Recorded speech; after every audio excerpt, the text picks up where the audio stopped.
BA द्वितीय semester Hindi की कक्षा में आप सभी का स्वागत है। आज हम शोध के चरण विषय पर आप लोगों से चर्चा करेंगे। जैसा कि मैंने पहले वीडियो में बताया आप लोगों को कि शोध एक वैज्ञानिक प्रक्रिया है। शोध को हम वैज्ञानिक विधि से संपादित करते हैं। इसलिए शोध करने की प्रक्रिया में हम किन किन बातों का ध्यान रखेंगे, कौन से चरण हम पहले, कौन सी प्रक्रिया हम पहले करेंगे, उसके बाद में फिर क्या करेंगे, उसके बाद में भी फिर क्या करेंगे, तो एक क्रमिक प्रक्रिया, एक व्यवस्थित प्रक्रिया शोध के लिए की जाती है, जिसे शोध के चरण के नाम से जाना जाता है। शोध के कौन कौन से चरण हैं, इस पर हम विचार करेंगे। तो देखते हैं कि हमारा शोध किन किन प्रक्रियाओं से, किन किन चरणों से होकर गुजरता है। शोध को करने में जो सबसे पहला काम है, जो सबसे पहला कार्य हम करते हैं, पहला चरण हमारा है वो किसी भी समस्या का निर्माण करना। अर्थात जहाँ भी, जिस भी विषय में हमको शोध करना है, वहाँ हमको देखना पड़ेगा कि दिक्कत कहाँ पर आ रही है, समस्या कहाँ पर है, क्योंकि जब तक समस्या नहीं तब तक उसका कोई निदान नहीं। अगर किसी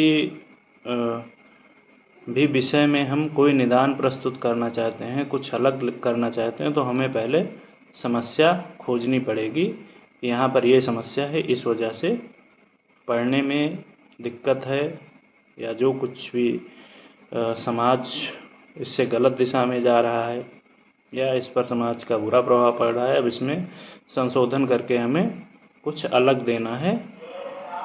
तो इसके लिए हमें उस समस्या को ढूंढना होगा।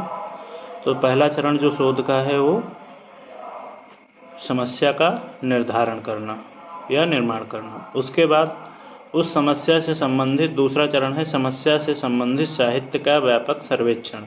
जो भी समस्या हमारे समक्ष है, उससे संबंधित जो भी साहित्य है उसका हम सर्वेक्षण करेंगे, उसको हम देखेंगे एक बार कि ये समस्या से किस प्रकार संबंधित हैं। जैसे मान लीजिए हमने ले लिया शिव प्रसाद सिंह की राजनीतिक चेतना, शिव प्रसाद सिंह के कथा साहित्य में राजनीतिक चेतना, ये हमारी हिंदी साहित्य में समस्या हो गई।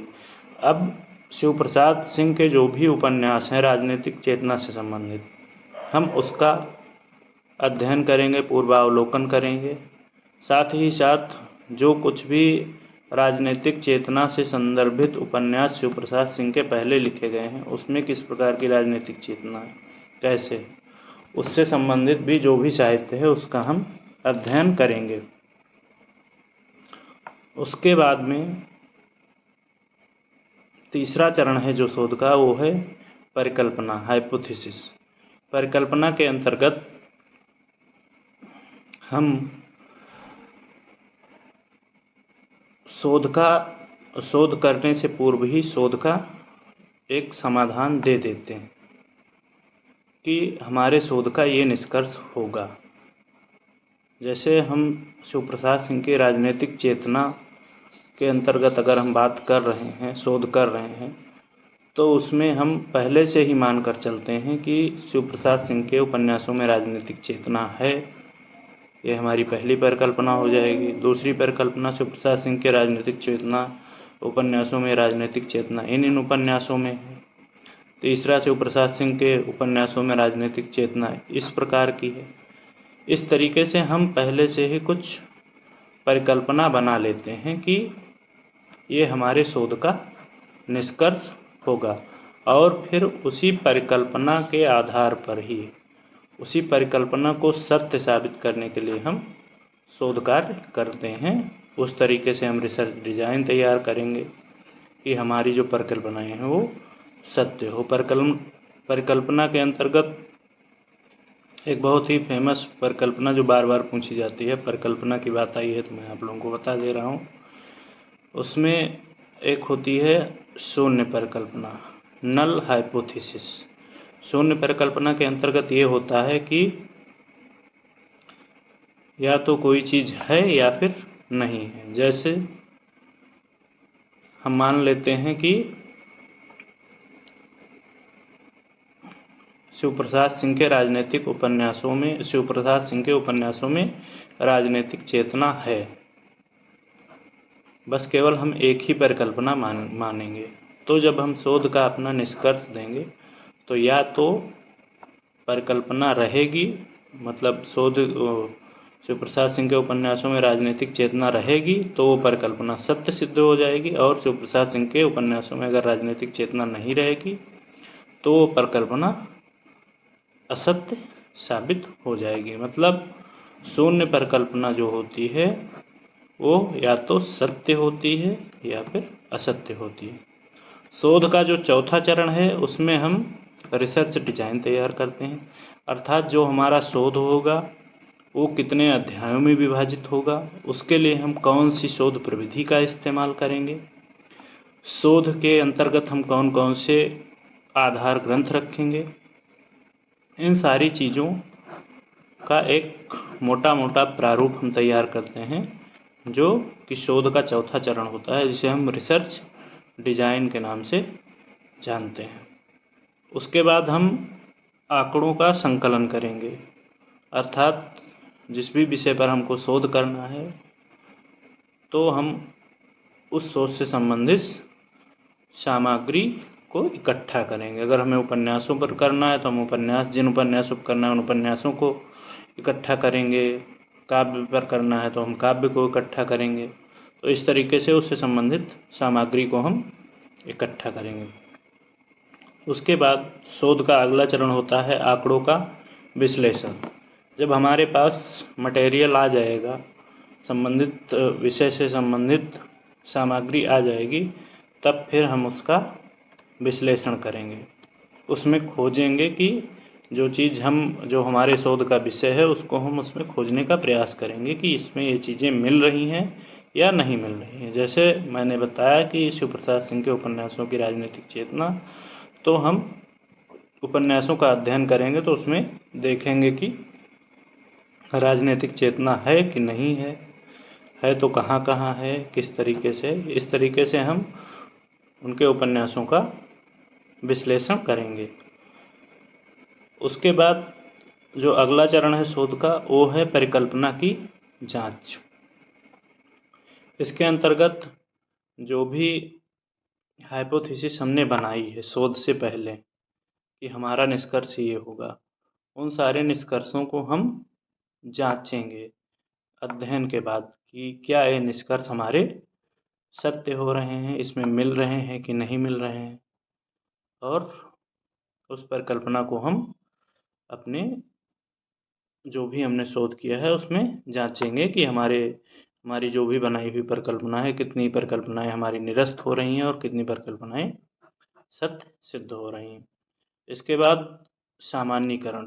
परिकल्पना की जांच करने के बाद हम एक निष्कर्ष देंगे कि हमने शोध किया और इसमें हमको ये चीज़ें प्राप्त हुई, अर्थात इसमें हमें राजनीतिक चेतना मिली, इस तरीके की मिली।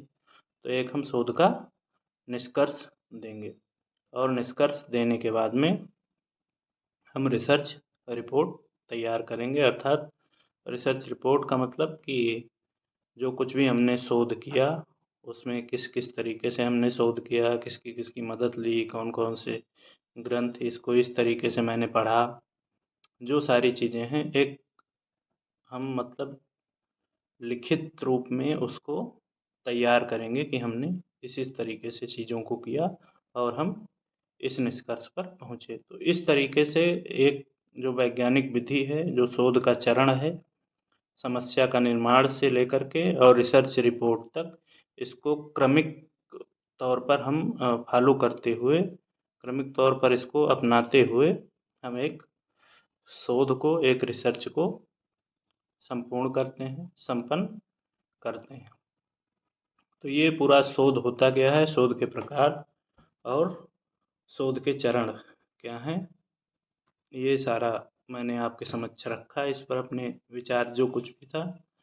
अब इसी के अंतर्गत है हिंदी साहित्य में शोध। तो हिंदी साहित्य में शोध बहुत पहले से चला आ रहा है और जो कुछ भी इतिहास ग्रंथ अगर हम देखें, जैसे रामचंद्र शुक्ल का इतिहास ग्रंथ है, तो वो भी एक प्रकार का शोध ही है।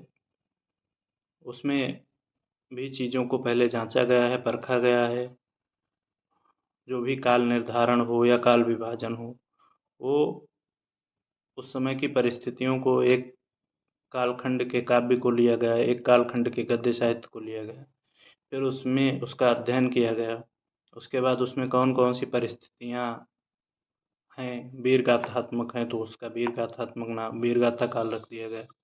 भक्ति विषयक हैं तो भक्ति काल रख दिया गया। रीति विषयक हैं तो रीति काल रख दिया गया। तो इस तरीके से एक प्रकार से जो भी इतिहास लिखे गए हैं या जो कुछ भी कंटेंट लिखे गए हैं शुरुआती दौर में इतिहास से संबंधित, वो अधिकतर अधिकतर तो हम नहीं कह सकते, लेकिन जो रामचंद्र शुक्ल का हिंदी साहित्य का इतिहास है वो एक शोध के द्वारा ही आया है। शुक्ल ने जो है विधिवत शोध करके, और शुक्ल के इतिहास को पढ़ते हुए भी हम ये देख सकते हैं कि वो कुछ भी किसी भी विषय पर लिखते हैं तो पहले वो परिकल्पना देते हैं और उसके बाद उसका विश्लेषण करते हुए किसी भी निष्कर्ष पर पहुंचते हैं। और आज भी हिंदी साहित्य में बहुत सारे शोध हो रहे हैं। जो भी तमाम लेखक हैं, वो बहुत सारे जो भी लेखक हैं अच्छे अच्छे, उन पर शोध किया जा रहा है। हिंदी साहित्य में जो पहला शोध हुआ था, मतलब कि जो एक वैज्ञानिक प्रक्रिया को अपनाते हुए, शोध तो शुक्ल का इतिहास भी शोध ही था, ऐसा नहीं था कि शोध नहीं था, लेकिन एक वैज्ञानिक प्रक्रिया को अपनाते हुए जो शोध की सारे चरण हैं उनको अपनाते हुए जो शोध किया गया था, वो था पीताम्बर दत्त बड़त्वाल ने किया था। और वो शोध उन्होंने दास श्याम सुंदर दास के निर्देशन में किया था। और उस शोध का नाम था कि भक्ति काल में निर्गुण साहित्य। ऐसे ही मुझे एकदम क्लियर नहीं याद हो रहा, लेकिन निर्गुण साहित्य पर उनका पहला शोध किया गया था। भक्ति काल के अंतर्गत जो निर्गुण साहित्य है उस पर सबसे पहला शोध पीताम्बर दत्त बड़त्वाल ने श्याम सुंदर दास जी के निर्देशन में किया था। हिंदी साहित्य का पहला शोध। शोध का जो समय है उसको विभाजित करते हुए डॉक्टर उदयभान सिंह हिंदी के स्वीकृत शोध प्रबंध में इसको 4 भागों में, जो शोध काल है पूरा, उसको 4 भागों में विभाजित करते हैं। जिसमें पहला वो प्रस्तावना काल 1918 से 1931, इसको प्रस्तावना काल कहते हैं। 1934 से 1937 इसको प्रारंभ काल कहते हैं शोध के क्षेत्र में। 1938 से 1950 इसको हिंदी शोध के क्षेत्र में वो विकास काल कहते हैं। और 1951 से अब तक हिंदी साहित्य में शोध को विस्तार काल कहते हैं। तो ये हिंदी साहित्य के अंतर्गत शोध या साहित्य में शोध अभी तक किस मतलब इस कालखंड में हिंदी साहित्य में जो भी शोध हुए हैं उनको किस तरीके से विभाजित किया गया है, किन किन नामों से, इस पर मैंने आपसे चर्चा की। अब शोध से संबंधित जो भी विषय था या वो समाप्त हो चुका है, तथा मुझे जो 2 यूनिट दी गई थी, हिंदी भाषा और ई शिक्षण तथा टंकण शॉर्ट हैंड और हिंदी साहित्य में शोध, उन दोनों यूनिट से संबंधित समस्त विषयों पर हमने वीडियो के माध्यम से तथा ऑफलाइन क्लास के माध्यम से आप लोगों से चर्चा कर ली है। बहुत बहुत धन्यवाद।